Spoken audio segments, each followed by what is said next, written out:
This is my audience. Hello, I'm Ellie Butler, and today I will be doing my persuasive speech on genetically designed babies. Genetically designed babies is where you will walk into a facility, or a facility basically, and you'll look at your embryos and you'll decide if the embryo has a specific trait that you want your child to have. Does it have blonde hair, brown hair? Is it going to be athletic? Is it going to be tall? Is it going to be short? And you'll basically choose the one that best fits what you want. And then they will insert it and you will carry the child and then have the child. People are doing this because they either are doing it for their own selfish reasons or because they will have a child and the child will have a genetic disorder, genetic disability like cerebral palsy or something like that is needed with a transplant. And so they will go in to the facility and they'll choose an embryo that won't have that genetic disorder but will have like the same blood type so that embryo can basically be born to save the other child. And I personally don't agree with that because I just don't think it's right. I think if you wanted to bring another child into the world, you should, but not if you're just bringing it into the world to save your other child. But back to people doing it for their own selfish wants is they want to create another Michael Dillard. They want to create the best football player ever born. So they'll go in, they'll look for tall, athletic, strong, and basically inject that embryo in and create it. I don't think that this should be allowed anywhere. I know in some countries it is allowed, but only to save another child, to save a person. In most countries it's not allowed, or there's not a law about it at all, because this technology is so new that people don't really know. And there's this new tool where you can basically, they'll regraft the DNA. They'll just choose new DNA, and because if it has a certain trait that you don't like, or if it does have like a genetic disorder, you can just erase that part of the DNA and it can rewrite it.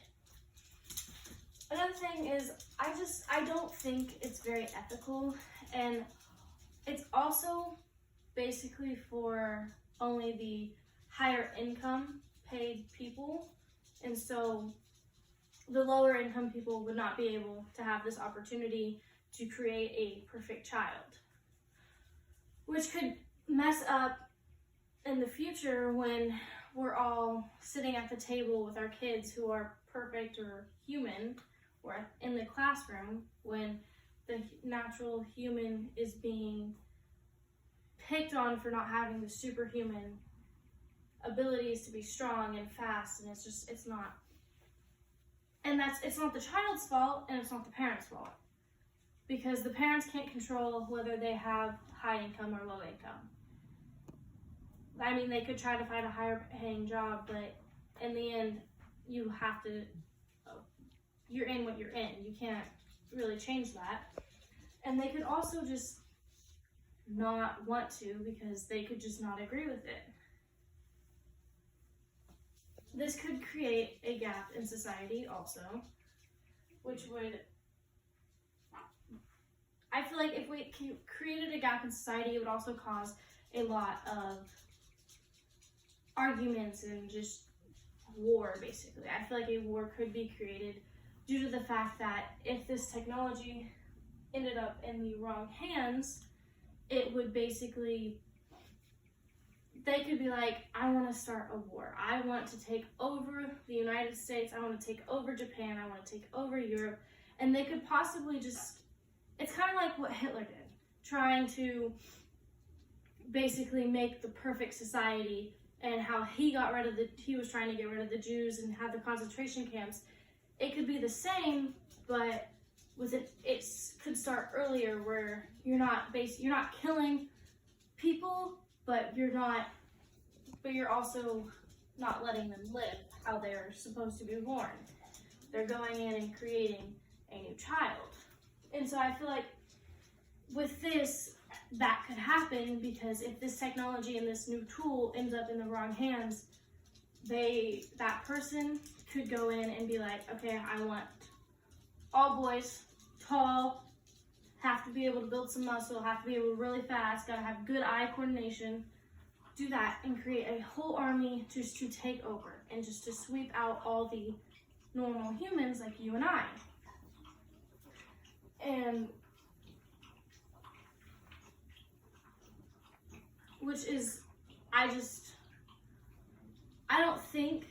don't believe that we should allow this technology to go on further, because yes, I feel like there's only one good thing about this, which would be save another life, when there are 100 other disadvantages to this.